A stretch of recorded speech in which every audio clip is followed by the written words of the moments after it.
Hey everybody, today we're making that shabam. Tick, tick, tick, boom.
Well, that stinks.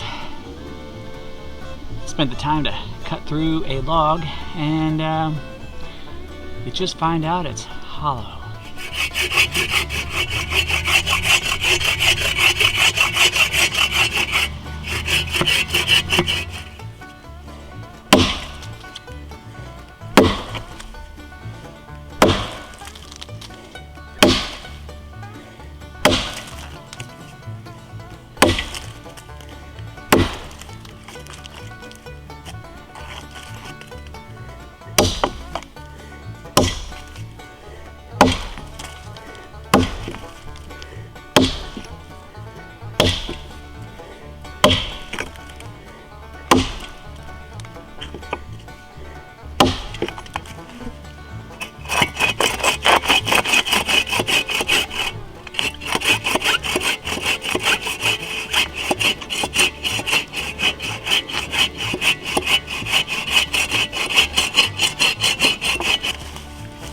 Alright guys, so let me catch you up to speed. What was going on was I was cutting through the log, found out it was hollow. That's not going to work for my project, obviously.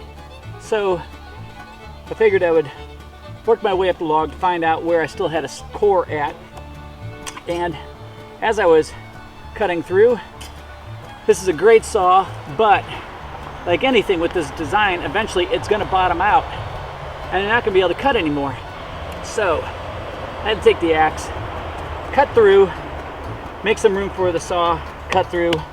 Now I'm just going to slice it right about here. And the good thing is now I can roll the log so I don't have to use my axe on this side.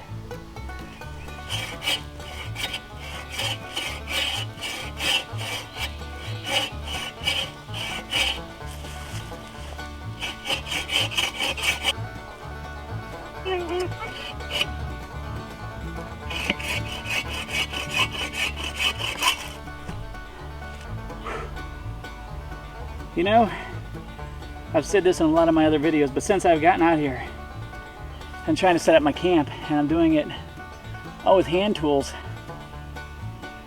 it really gives you a respect for what people did a couple hundred years ago.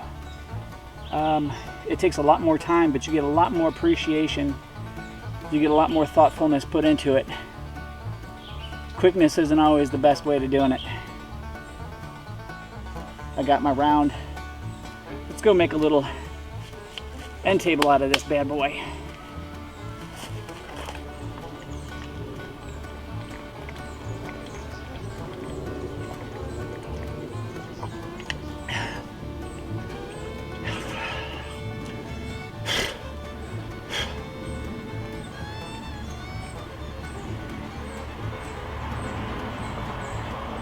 Stay hydrated.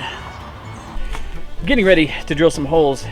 This is something that was given to me a few weeks back by Adam from Mountain King Survival.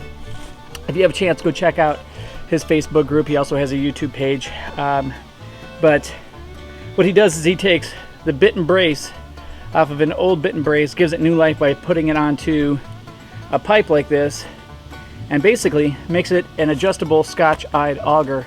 So regular scotch-eyed augers usually only have one size because that's it. This right here, you can put anything that will fit in the bit and brace here. Anything. You can put a regular drill bit in there, you can put a paddle bit in there. In my case, I've got an auger in here. And it's also a lot easier to find the angle that you want to stay at with this than it is with the bit and brace. At least it is for me. So let's go over here and get to work.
Hey everybody, thanks for joining me this week. I appreciate you being here. Today we went over how to make a nice little stool out of a nice log and put some legs on it and keeps things up off the ground. Could be my butt, could be drinks, could be whatever, camera bag, doesn't matter. This can be upsized or downsized to fit your needs. So you want it a little bit bigger, you can make a table out of it. You want it a little bit smaller, you can make a stool out of it. You make it a little bit taller, you can make a bar stool out of it. It's just a nice little nifty bushcraft project that's going to be a nice addition here around my camp. So I appreciate you guys being here as always. I appreciate you guys with your likes, your views, your shares. I appreciate your comments especially, guys. I love to hear your comments. I love to hear what you guys have done a little bit differently than this project. Maybe some other ideas to do with something like this. But throw them on down there. I appreciate it. Check me out on Instagram. I'm at bombproof_bushcraft. That's bombproof_bushcraft. Check me out, of course, here on YouTube. Go down, hit that subscribe button, hit the notification bell. Check me out on Facebook. You're under Madison Pool, and I'm also under Bombproof Bushcraft. It's got its own page, and I just started loading to a new place called LBRY. LBRY. LBRY. Look it up in your applications. I will catch you later, and until next week, get out of the inside and into the outside.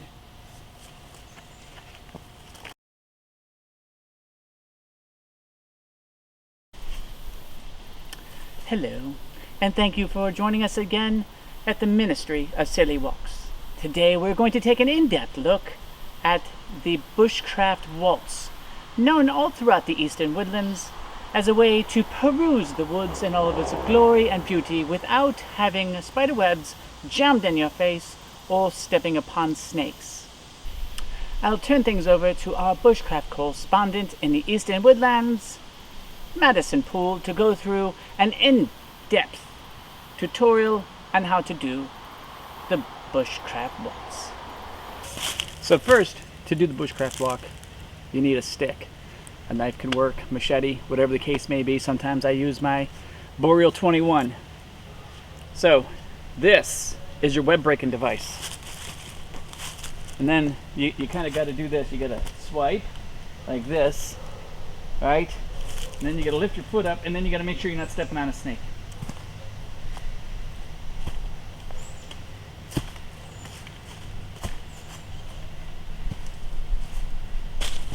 So it kind of goes like this. It's swipe, step, look. Swipe, step, look. Swipe, step, look. That's the pattern. It looks like, and you got to hold your mouth right too. You got to go like that when you do it. It helps, believe me. Ready? Swipe, step, look. Like that. It works. Not a spider web on my face. Not all day.